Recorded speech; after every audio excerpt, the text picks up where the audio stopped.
Welcome back to Real America. He is a best-selling author and filmmaker and the man behind a new documentary coming out. But let me give you an idea of some of the background. He's done documentaries like Obama's America, The Big Lie, and Stealing America. Now the brilliant mind of Dinesh D'Souza has a new film out called Trump Card. Take a look. Safety groups are turning to drones to monitor public spaces. I'm starting to feel like I'm in a communist country. Protests turned destructive in downtown Seattle tonight. There are certainly aspects of them that are true to a cause. That is a good cause. It says it right in the name, Antifa, anti-fascism. I went to the big guys for the money. I was ready to prostitute myself. The Bidens have done very well, and Joe Biden's been very sophisticated and shrewd in the way he's done it. He's essentially offshored the corruption. I'm leaving in 6 hours. If the prosecutor's not fired, you're not getting the money. Oh, son of a bitch. Got fired. We have to say yes to socialism, to the word and everything. We are living in many ways in a socialist society right now. Only in America, when the president tweets about liberation, does he mean go back to work? I think a lot of people should just say no. Oh, beautiful, for spacious skies, for amber waves of grain.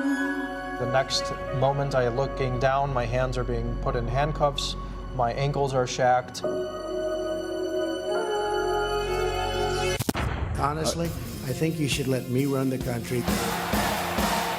Wow. Joining me now to discuss Trump Card and his also new amazing feature film, Infidel, starring James Caviezel, Dinesh D'Souza. Dinesh, thank you so much for joining Real America. I know you're a busy, busy guy, and we really appreciate you coming on. How are you today, sir?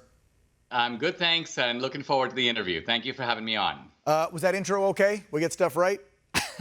It was awesome. I should mention that the Trump Card movie is going straight to video on demand. So look for it October 9th. It'll be available on all platforms from Apple iTunes to Google, Amazon Prime, the whole gamut. You have done some very controversial films, my friend. Has gotten you in a little bit of hot water over the years with the left. But I think it's made you a pretty big conservative hero to folks on the right side of history. This film, I saw the clips here. We just ran the full trailer for you, and I am intrigued. Talk to us about how much work went into this. You're focusing on, obviously, Biden's ties to corruption. You're focusing on socialism. We're talking about the COVID lockdown. You cover a whole lot of stuff in this documentary. Yeah, the film is ripped right out of the headlines, and a lot of it is based on a book I published very recently called The United States of Socialism.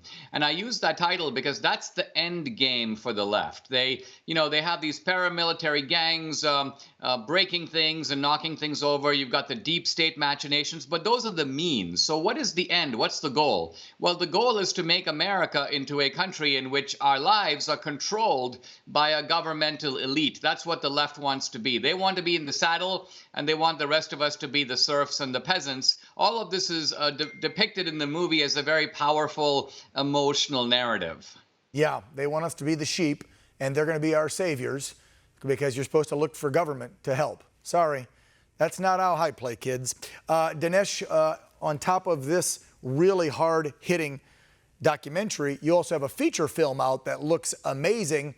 And I hear great things about it. I've not seen it yet. It stars an amazing actor, James Caviezel, who of course starred in Passion of the Christ.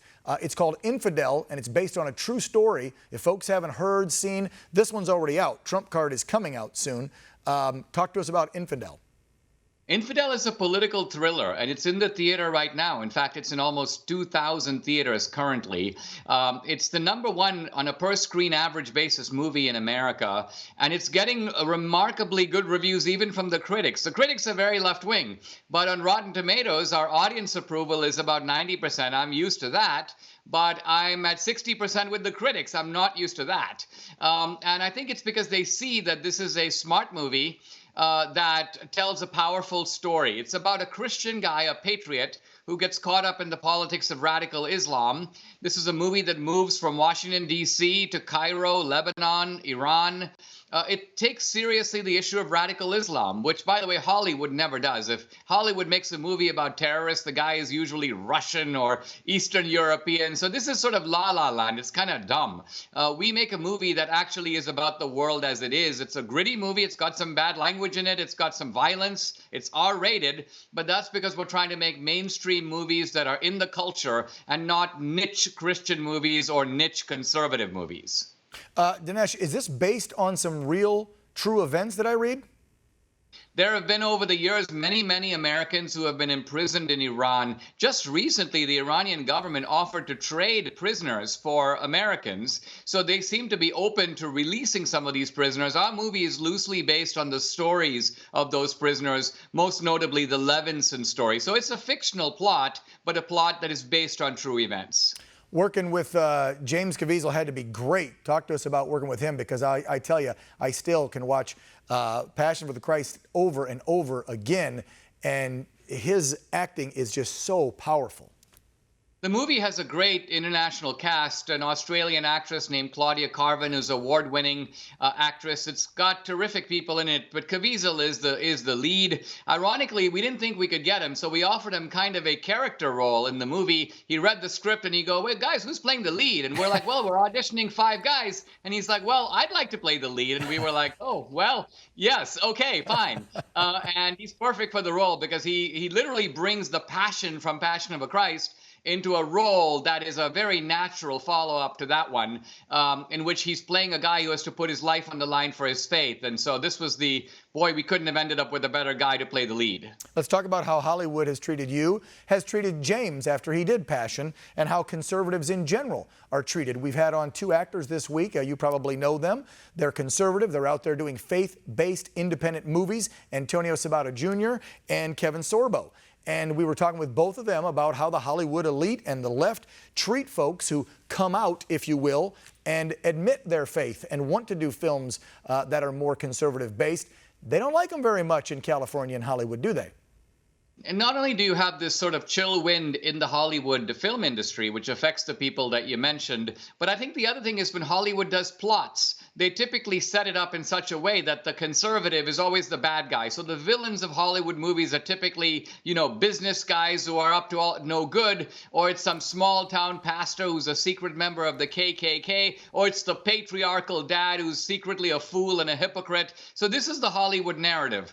I think it's very important for us not just to criticize Hollywood, but to do what they do, beat them at their own game. And that's what we're doing with Infidel. It's an attempt to challenge Hollywood, not just in the documentary zone, but in the feature film area where they think that they are strong and indeed impregnable. Dinesh, I don't want you to go anywhere. At the beginning of your interview, I don't know if you could hear, we ran the full trailer for Trump Card because I wanted folks to see it in its entirety, so they will download it and get it. It comes out when? October what? It's October 9th by video on demand, and Infidel in the theater now. And stay with us. Don't go away. We're actually going to roll the trailer right now. It's a couple of minutes long for Infidel, and then we'll come up and wrap up with you, okay? So let's roll that clip so you guys can check it out. You started this. We're going to finish it.